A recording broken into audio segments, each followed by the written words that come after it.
Hello everyone, welcome to my mini blog. কেমন আছো? আশা করছি সবাই ভালো আছো। আমিও খুব ভালো আছি। দেখতেই পাচ্ছ পিঙ্ক কালারের এই টপটা পরে নিয়েছি। মা এখন আমাকে খাইয়ে দিচ্ছে। মার হাতের এই ভাত মাখাটা আমার যে এত সুন্দর লাগে তোমাদেরকে কি বলবো। তারপর দেখতে পাচ্ছ আমরা কিন্তু বেরিয়ে পড়েছি। এখন যাচ্ছি কোথায় বলো তো? এয়ারপোর্ট।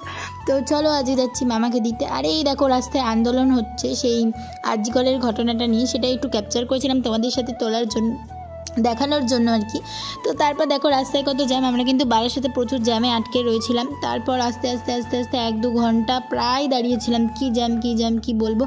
তারপর কিন্তু আমরা এয়ারপোর্টে ঢুকে গেছি। আর এই দেখো স্বাধীনতা দিবস উপলক্ষে কত সুন্দর করে সাজিয়েছে। আমি তো জাস্ট ওয়াও লাগছে, ওয়াও কি বলবো তোমাদের। আমার ভীষণ ভালো লাগছে, ভীষণ। আর আমি নাইটে মানে এয়ারপোর্ট গেছি অনেক দিন আগে, আর এই গেলাম। আর আমার যে কি ভালো লেগেছে আমি তোমাদেরকে কি বলবো। আমি এরকম কোনো দিন সাজানো দেখিনি, বাট এইবারটাই ফার্স্ট টাইম দেখলাম।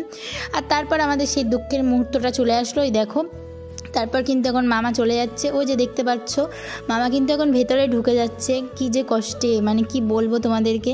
তো যাই হোক, মানুষকে আনতে গেলে কিন্তু খুব মজা। কিন্তু আমরা ওখান থেকে বেরিয়ে গেলাম মামাকে ছেড়ে দিয়ে, কারণ ওখানে বেশিক্ষণ দাঁড়ালে আবার ফাইন কাটবে। তবে দেখতেই পাচ্ছ আর মামার টাইমও হয়ে গেছে, তার জন্য ভেতরে ঢুকে গেল। তো ভিডিওটা ভালো লাগলে লাইক কমেন্ট শেয়ার করো। বাই।